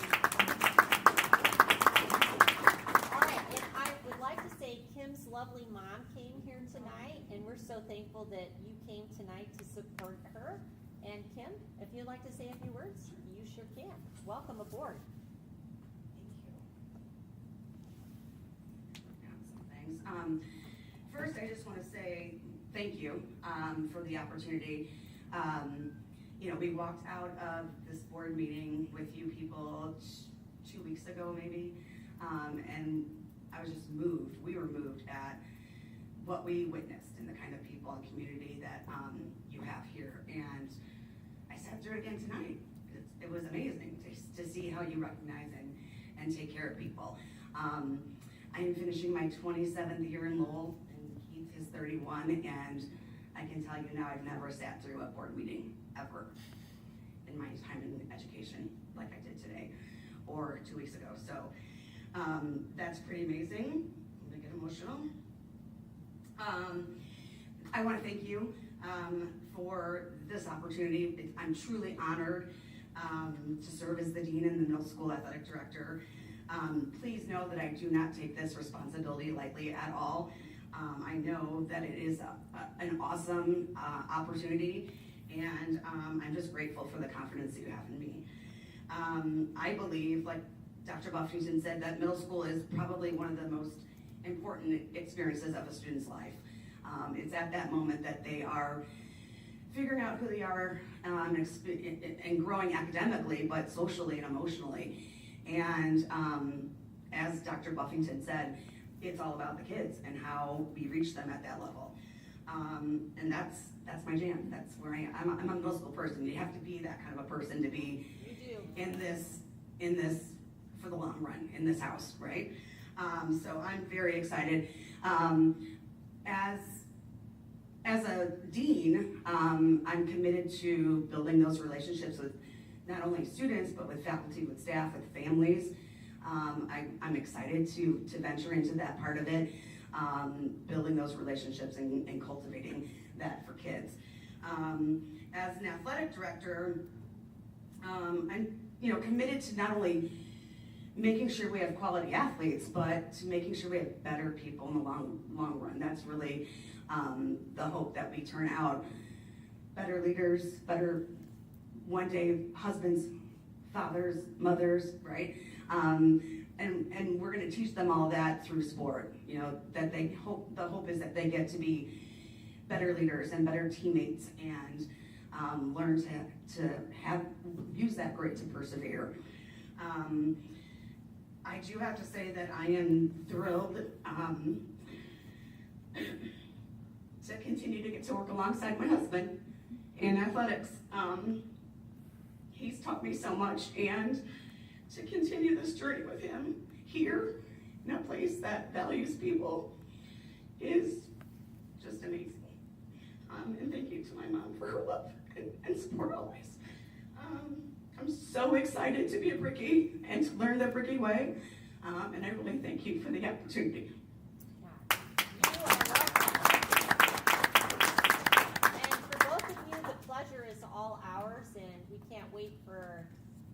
what we will do next together. And just thank you for accepting the offer and being a part of our team. And we're going to do great things under both of your leadership. And I do believe that we will see some very unified things happening between middle and high school. And I can't wait for it to get started. So thank you very much. And thank you for your enthusiasm. You're my kind of gal. All right. Which, by the way, we do know where you guys live, so until you decide you want to relocate, you don't have to stay for the rest of the meeting, because we got more to go. Yeah, we So, do have more to go. Like, go. Thank you very much. Good night. Good night, be safe. You really need to find a house in, Before 10. yeah, you really need to find a house in Hobart, y'all. We're looking, Zillow every day. Still every day, he says. Bye. Alrighty, next up on our item agenda is the Hobart High School football camp. Dr. Buffington? That's right. In your packet, you have a copy of an overnight trip, which you know needs to come before the board. And it's on June 16th through the 17th in Wabash. And you have your transportation information. And I recommend this. This is a great opportunity for our football team. They come back pumped and motivated to do a great job learning teamwork, leadership, collaboration, and just it's a great part of getting them to start their season together. So board action is requested. I'd like to recommend that the board approve the overnight trip for Hobart High School football camp as presented. Second. Board, we have a motion and a second. Is there any discussion? I will say again, every single time Coach Driver fills one of these out, I am like very impressed. You're so He does a in-depth, great job. so descriptive. There's so much information on there, and I really enjoy it. I'm sure we talked about this before, but I just had a question about, being that I am who sure. Didn't they used to go to IU? They did used to go to IU. And they switched last year? Or this No, summer? COVID changed all that. Oh, okay. They All right. stopped offering the camp, and then, we had a good association with Coach Deal, who was down there as an athletic director, or whatever job he had, where they don't offer overnight camps, so it's mostly local schools that come and then can return home at the end of the camp that day. But they made an exception for us several years, and they housed us. And then after COVID, that just kind of changed, and it kind of got out of his hand where he couldn't handle it anymore, so, they don't currently offer an overnight camp, it's just strictly day camp. That's why. Yep.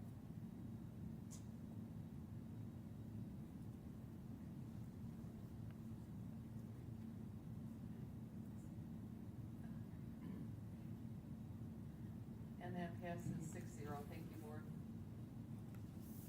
Our next item on the agenda is the Hobart High School boys soccer camp. Dr. Buffington? And here we have a similar situation where we're trying to do some team building, leadership, advanced training, player development, and this would be for soccer, our boys soccer team, and it's 20 to 25 of them, July 10th, and return on July 15th. Board action is requested. I'd like to make a motion that the board approve the overnight field trip for the Hobart High School boys soccer team. Second. We have a motion and a second. Board, is there any discussion?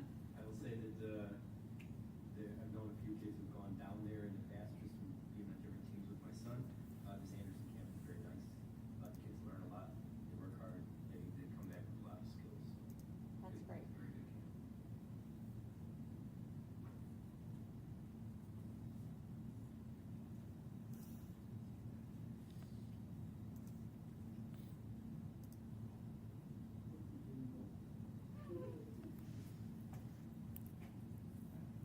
Alrighty, and that passes 6-0. Thank you, board. Our next item is the overnight extended student trip request for the Hobart High School girls soccer camp. Dr. Buffington? All right, again, very similar, and you can see that that trip is July 16th through the 18th. I'm excited for our new head coach to take the reins, and again, new skills, problem solving, teamwork, collaboration, and leadership. And so board action is requested for this overnight trip. Recommend the board approve the overnight trip for Hobart High School girls soccer team as presented. Second. We have a motion and a second. Is there any discussion on this item? If not, please place your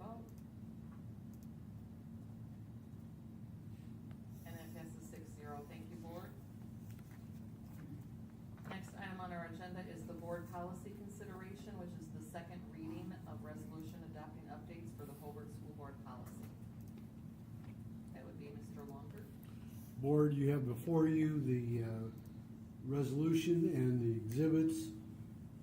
These exhibits reflect recommendations to the changes and bylaws and policies of the school city of Hobart, recommended by Neola. The proposed changes were reviewed and edited by Dr. Buffington, myself, and Mr. Mock. And what you have before you reflects the changes that are recommended and constitute the recommendation of your administration and your board attorney. We discussed each of these policies in some depth at the work session that we had before the last meeting, and you passed these changes at first reading at the last meeting. Adoption this evening will constitute the second and final vote on these changes, and they will become effective upon passage. I can review these individually if you'd like, or answer any questions you may have about the proposed changes to the policies. A number of the changes, as you will recall, are technical corrections or changes to align our policies with changes in state or federal law or federal policies. Thank you, Mr. Longer. Board, your pleasure. I'd like to make the recommendation that the board adopt resolution number 2026-17 for the bylaws and policies changes in the comprehensive document entitled Bylaws and Policies of the School City of Hobart. Second. Before we vote on that motion, Secretary Forrest, would you please read the title of the resolution, please? Sure. We have a School City of Hobart Board of School Trustees, resolution number 2026-17, the resolution approving amendments to the bylaws and policies of the Board of School Trustees of the School City of Hobart. Thank you, and a roll call vote, please. David Conspey. Aye. Don Rogers. Aye. Brad King. Aye. Stuart Schultz is absent. Frank Forrest votes aye. Cindy Hillen. Aye. And Ricky Gusby. Aye. And board, if you would also place that electronically, please.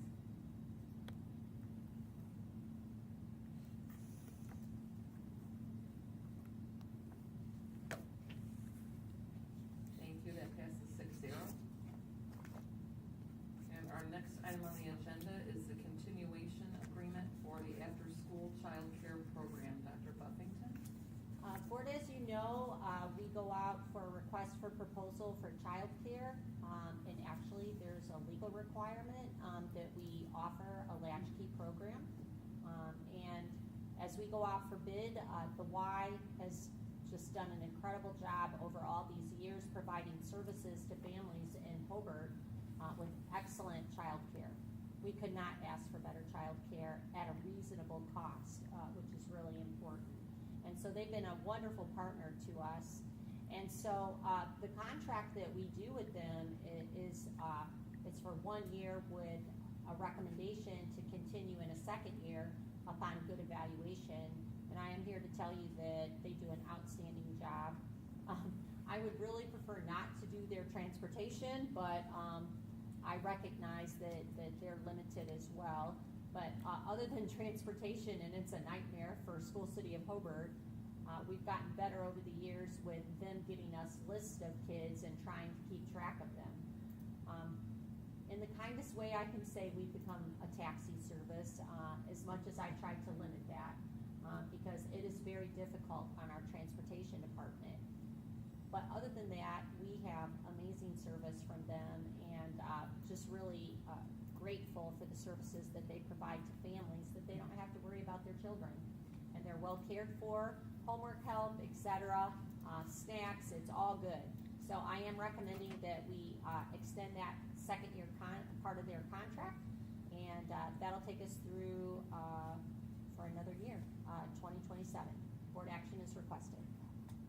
I'd like to make a motion that the board approve the continuation agreement for the after-school child care program with the Hobart YMCA, part of Crossroads YMCA, for 1 additional year, August 1st, 2026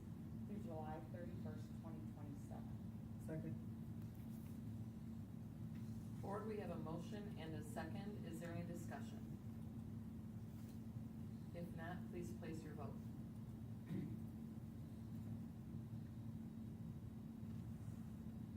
Thank you, board. That passes 6-0.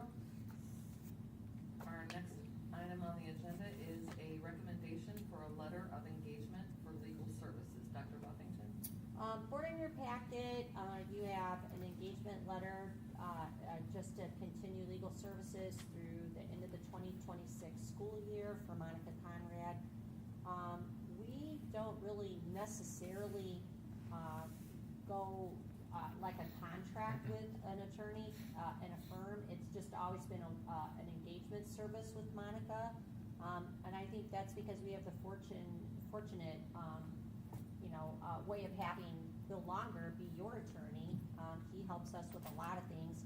She's actually school counsel on things that are like a little bit of day-to-day. I do want to say, when you've been in this job as long as I have, you don't really need that contracted services. You just need it when you need it. And so she has been a formidable school counsel for some time, and she is out on her own right now and not being represented in the law firm that she was with.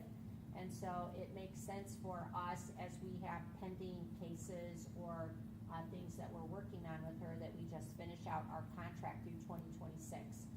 Obviously, if we decided to continue her service, we would bring that back to the board, but right now, that makes sense for us to just continue our services with Mrs. Conrad.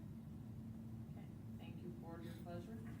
If I might, I'd just like to mention that, obviously Monica's done work for the school city for a number of years. And there are some situations where it might be necessary to have counsel independent of the board counsel. Yes. And having somebody in place that can provide representation to the administration independent of the board might be necessary and or desirable. Those of you who reviewed her letter of representation may recognize the address on her letterhead. And I wanted to mention that the fact that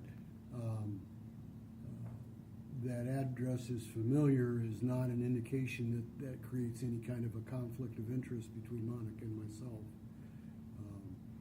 She is being afforded the use of space at my office if needed for conferences and what have you while she's working independently. But as you know, Monica doesn't sit still very long. She does a lot of work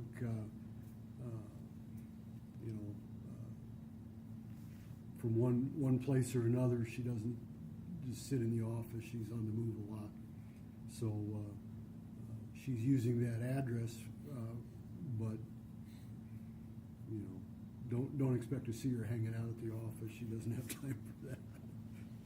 She spends her time in court and consulting with clients on site and what have you. So, but I just wanted to point out that that's not an indication that there's any conflict with me representing the board and her representing the school city.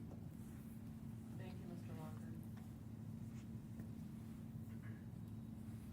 I'd like to make a motion that the board approve the superintendent's recommendation for legal services as presented. Second. Board, we have a motion and a second. Is there any discussion? I do have a question. The contract or the agreement states through the end of the 2026 calendar year. I'm just clarifying if that's to the end of this year, not the end of the school year. Correct. Okay, very good, thank you. And there's really nothing that would keep us from continued services as long as it's, she's established herself and this is what she's wanting to do. As she moves forward, we'll have to see what her plans are. So, it'll take us through the end of the school year. I mean, the end of the calendar year. Alrighty, and that passes 6-0. Thank you, board. Our next item on the agenda is the school information with the updates, announcements, and reports. for weekly agendas, which you no longer need. And then, of course, you have the Brick Center that would be on there as well. So, there you go. And our next item is comments. Dr. Buffington. Well, this is the first week of summer school, and I just want to reflect back on the previous week. And, you know, from our seniors graduating to our kindergartners graduating, you never see happier people in the audience, so proud of their children. It's a great day, and I always tell everybody it's one of the most rewarding days as an educator, but it's also as a family member, a friend, if you're a community member and you see just all these wonderful stats. They're preliminary stats, but the class of 2026 just outstanding, with 23% of them graduating with an associate's degree, 27% with an ICC, 41% graduating with certification or degree. That's very impressive, everyone. 20 kids enlisting in the military. It's just an outstanding class, and could not be prouder of them. They have represented us well, and we wish them well. In terms of kindergarten, it's always special to watch the newest brickies coming up, and they were precious, just precious. And we look forward to helping bring them up and they be as successful as the class of 2026 was.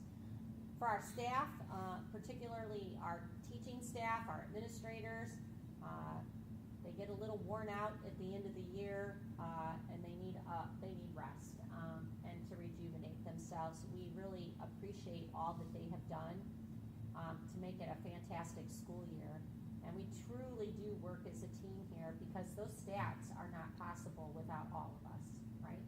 Sometimes we get children that are even in middle school that move here that can't read, and somehow we turn it around, and that's the thankfulness of the staff that we have here, and just their dedication, and we're so thankful for them. In addition, our support staff just go above and beyond, from custodial to transportation to food service. Our business department, our central office team, all of the administrative assistants to our principals and deans and assistant principals. These are dedicated individuals too, that make us work the way we do, and we cannot do it without them. We have 3 new directors at the service center, and it's been a very interesting year with 3 new directors, but they have been able to pull through, and we are better for it, and I'm just very proud of the work that they've done. It's been a learning experience for them. All in all, you can just talk about how great the school year has been, and it's not been without major things that we've had to do in terms of a board and administration. And when I think about all the things that people don't think about that we have to do as a board and an administration, it's been an extraordinary year. I would just say a special kudos to Bill Longer, who's been my partner in many of these endeavors this year, in terms of liquidating assets, looking at selling our Union Street property. On top of that, getting ready for the sale of Ridgeview.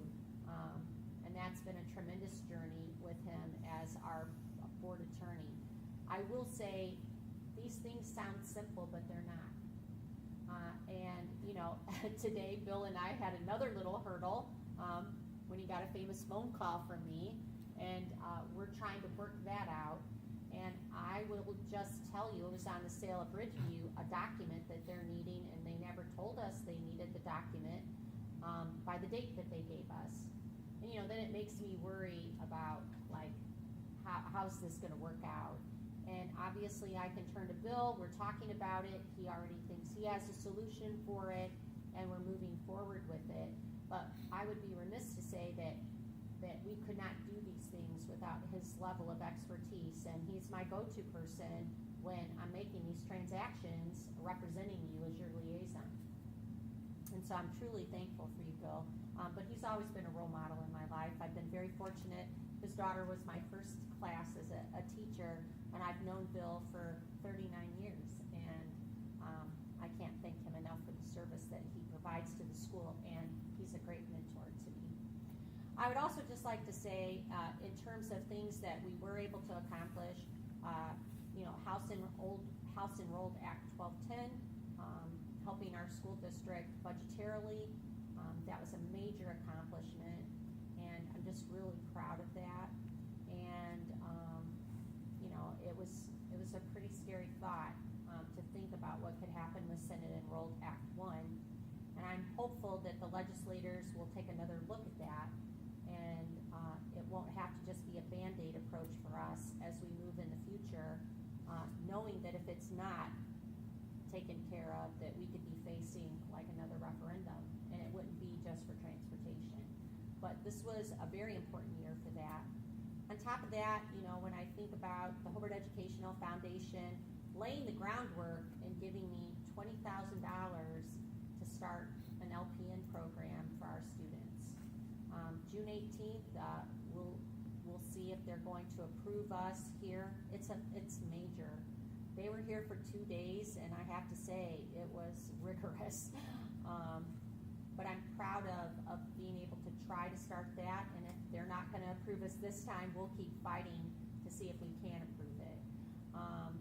I will just say the partnership with the city, starting another construction project while I'm trying to finish the school year has been a little daunting, but how do you not just like pour it into everything that you have for our students with such an incredible donation? And I want to thank the mayor for that. And as this community has faced some really difficult decisions about data centers, the fact that we have a job to do with kids, and a lot of people will talk about what are the jobs with the data center, and what are the jobs going to be in general. That's what our job is. We prepare kids for whatever the jobs are going to be. And so, the work is being done on the data center, and now my job is to partner with them on what are the opportunities available for my students. And as I talked with Chris King a little bit earlier this week about Think Big, and that's Amazon getting ready to work with us on what is the benefits of their data center being in this community. Even though it's in the Maryville School District, the majority of Hobart students or Hobart kids go to Hobart schools. And so I'm looking forward to what they might be bringing to us and what will we do with it. And so we have some ideas, don't we, Chris? And so I just want you to think, those are little things that I'm describing to you that are massive. And I would just say thank you for your support, and thank you to this district, because it was a terrific school year, and we were able to finish it strong, and we should be proud of where we landed. And so thank you all. Thank you, Dr. Buffington. Mr. Glover? Yeah, what a night, right? Always great to see the athletes, and want to wish Mike and Beth the best in their next chapter. Very excited to welcome the Kilmers, and of course, very sincere, heartfelt thank you to the mayor and to the city for stepping up. I was telling Brad earlier during the break that when I told my son Bo, that this was going to happen, he literally leapt, with joy, right? And that's how much this matters to the people that it'll impact. Our kids deserve the best that we can give them, and it wouldn't have been possible in this way at this time without the city's support and generosity. So truly appreciative of that. Great night. Thank you. Mr. King? Well, I think with Dr. Buffington talking about the end of the year and another close of a year and the team coming together, I just want to recognize that again. I think it's always about the culture here, and that's from the top, from Dr. B and Be Excellent on Purpose and all of those things that that we do here. And you saw that today. I mean, when Coach Black talked about, the athletes, and he's always about character first. And he talks about that and them being, more than just an athlete or an academic, being well-rounded in all of those things. And then hearing Mrs. Kilmer talk about never having been to a board meeting like this. And that just shows, that culture that we have here at Hobart, where we're all about the kids, we're all about working together and trying to make everybody better. And I loved, and I don't know if Dr. B noticed this or Ricky, if you noticed this, but at the kindergarten graduation, I made note that when Sarah Gutierrez was up speaking, she prompted the kids, and I can't remember what it was she said, but she said, "What are we going to be?" And they all said, "Be excellent on purpose." And I was shocked by that. Like, they all said it all at the same time. They do the stay safe, every year. Work hard, stay safe, and what are we going to be? That was the first time, though, I think that I've ever heard them do that. And it's like they're instilling that culture from the very beginning. And that's what we're all about at Hobart. And I think that's what makes everything just work as well as it does. And you're a great MC, by the way, Mr. King. And I would say, to second that with the Be Excellent on Purpose, I shared the story at the last board meeting when our choir department had to take care of our asthmatic student, right? And what did they were trying to give out Be Excellent on Purpose awards. And I absolutely love that. When they're recognizing that in others, that tells me they recognize excellence, right? Yeah. And so we want to continue that. Thanks for recognizing that. Thank you. Mr. Longer? I'm fine. I think everything has already been said that I would say, so. Thank you. Mr. Mack? I'm going to concur with Bill. I think it's been a great evening. Again, another great example of what we stand for here in Hobart.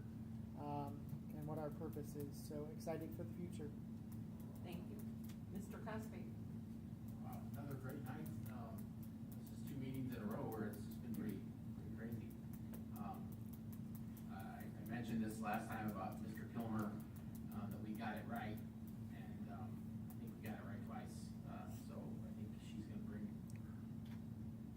something very special to the table at the middle school that we've been in need of for a long time. Athletes, as always, it's always great to recognize them, but absolutely love hearing their GPAs and how they stand out, because that student athlete, that's who comes first, and that's the most important part. Just to highlight, we had an education foundation meeting since the last board meeting. Just a couple highlights. We added another new member, Beth Barney. She's a School City of Hobart employee. She works at the cafeteria at the Liberty. She's awesome. She's going to be an amazing addition. Yeah, she's awesome. She's going to be a great member of our team. So looking forward to working with her. And we did finalize a date for Harvest Homecoming for the fall. So put that in your calendars, October 11th, Sunday, October 11th for next year. We're going to finalize that as well. That's all I have. Thank you, Mr. Cosby. Oh, and of course, you picked the weekend that I work. Mr. Rogers? Trade it.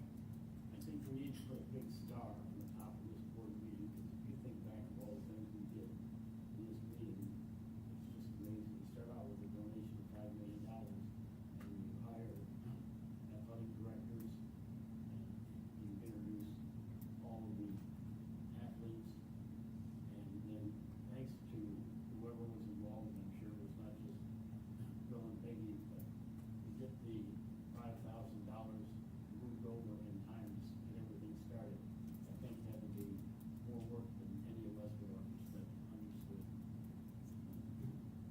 I think we probably should slow it down a little bit the next meeting. The other thing I would suggest is that we send the Gibraltar and Jim Thompson to be on. I sure will. I'll send the text message now. Maybe he'll do it for free. Or maybe a reduced rate. I can't say, I mean, when you're put up against a timeline and there's just total trust that he put his people to work on it immediately, But I can say between the two duos, as they've installed 19 of these, it's not very difficult to try to get the package together, but they did do all of that for free, right? And so they will get a contract from us, obviously, that we did tonight, but right, both very reputable firms and with complete trust in us. Thank you. Mr. King? Just a couple things. From the Parks Board, the meeting was not overly long. They are still moving forward on their rebuilding project. They've got some sampling and things that they're doing and getting their stuff set for that. They also instituted discounts for the community pool and the use of the community center for school city of Hobart employees. It does not apply to school city employees, but I thought that was pretty cool that they recognize that they can give their employees a discount there. And they also did it for daycares that are going there and having parties there and things like that. So they get a slight discount as well. That's really all I had from the Parks Board meeting. I want to touch on something that Dr. Buffington said about how it looks simple, but it's not, and I would think that your professionalism and your work ethic makes it look simple. People may not understand that it's a lot of work and it's very complicated and there's a lot to go through, but you guys do such a great job. And it's oftentimes being at that level makes it look simple, and we appreciate you. Okay, so, but it hasn't gone unnoticed, the hard work that you guys do. And the last thing I would like to bring up is that Mr. Rogers set a record, school record for most seconded motions in the city of Warren. Don't let that go unnoticed. And that's it. Thank you. Grace, you're up. Hello. It has been a while since I've been here with school ending and graduating. It has been an exciting time thinking about my past 4 years here and also just my time as a brickie. Definitely grateful for it, and that community aspect has been very important throughout my time. Seeing that tonight, and also just like throughout my time as a student board rep, being able to recognize other students for their communities and things like that. I'm very excited for the next chapter of my life, and I am glad that I was able to live this part of my life as a brickie. So yeah. And don't forget, your mom's coming next week. Yes. The next one on 18th. Yes, I will also be there. Yeah, very good. Thank you. Mr. Porter? Yes, this was a very busy meeting. I would like especially to shout out to all the athletes that showed up today. And of course, they had their excellent GPAs. I would like to throw a special shout out to the distance runners on the girls track team. It almost sounded like it was like a all-time team on the girls distance team. Shows a lot of dedication and teamwork between the four of them. And I would just like to have the teachers and the administrators on that side and school members on this side to enjoy your summer with your family and friends. Recharge that battery a little bit. Thank you. Mrs. Hillen? Since graduation, can you hear me? Can you hear me now? Graduation this year, in my opinion, was absolutely beautiful. It was seamless, and it was very touching. I got teared up a couple of times with some of the things that were said. And what a great class. So congratulations to you and all the classmates. Thank you. And it's exciting to have the dynamic duo trio, what you say, buy one, get one free. Buy one, get one. What else did I say? It was really, it was nice to see that they were able to transition here together. That was a beautiful thing. And the so experience. unplanned too. I mean, really. Yeah, that was so, that was wonderful to see as well, or fantastic, as Mike Black would say. We are gonna miss him as well. Today we did do school board and student interviews, and we're not done. But if you've ever spent 4 hours straight on a work day with Peggy, oh my gosh. It was painful in there today, but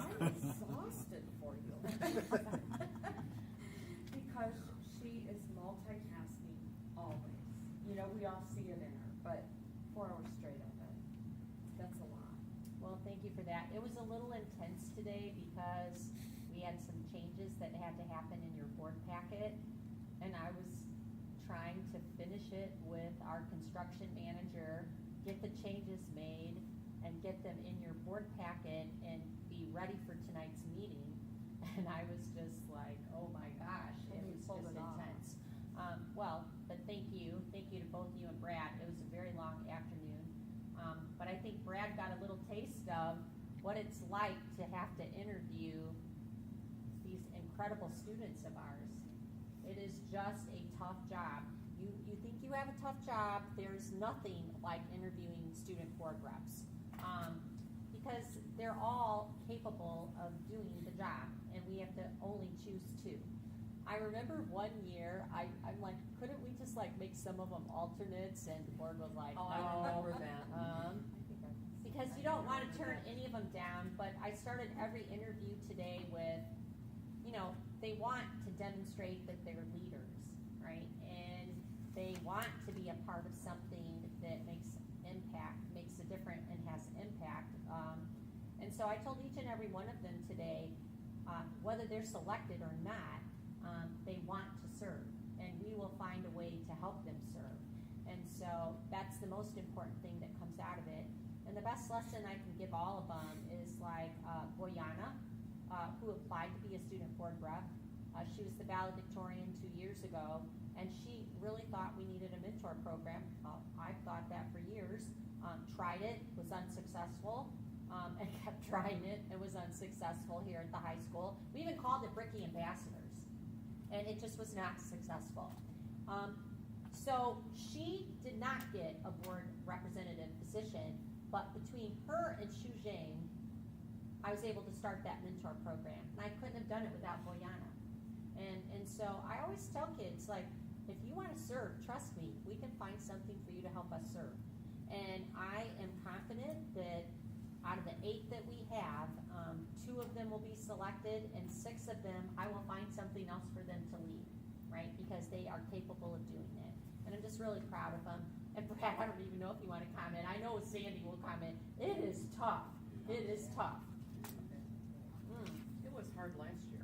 I thought we had it in the bag, and then we got a curveball, and I'm like, oh, okay. I've been a hiring manager for 15 years. Nothing has been this. So close. It's all so close.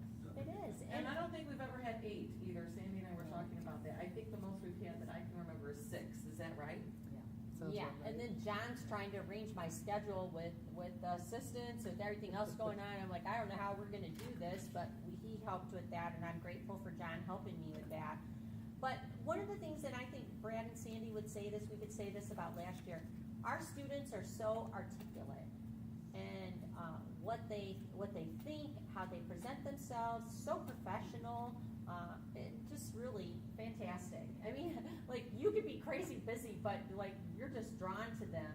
They are just wonderful. They walk the walk and talk the talk. They do. It's awesome. One more thing about that multitasking, because there were others multitasking at the same time, and that would be Chris King. Like, you have a question for me? No, I know how you text. And immediately you have the answer you need, the information you need. I was lucky enough to spend some time last week with John and his family out of school. And John, he was on the phone almost the whole night. And I said, John, you are so dedicated, Yeah, we have dedicated people. There's no doubt about it. Yeah, so I appreciate seeing that, from 7:30 in the morning, which is when this day started, till now. So thank you for being that person. Yeah, thank you. It's not easy. Great team. Thanks, Tyler. I'm gonna wrap it up. 9:36. Right. We're going for the record. No. So, tonight's meeting, I would say, is definitely a meeting that makes us Hobart. I think that, Kim Kilmer, when she got up there and got teary-eyed about working here, she made me tear up a little bit. I mean, I don't know what else to say, except that we put kids first here. And so, whether that's a $5 million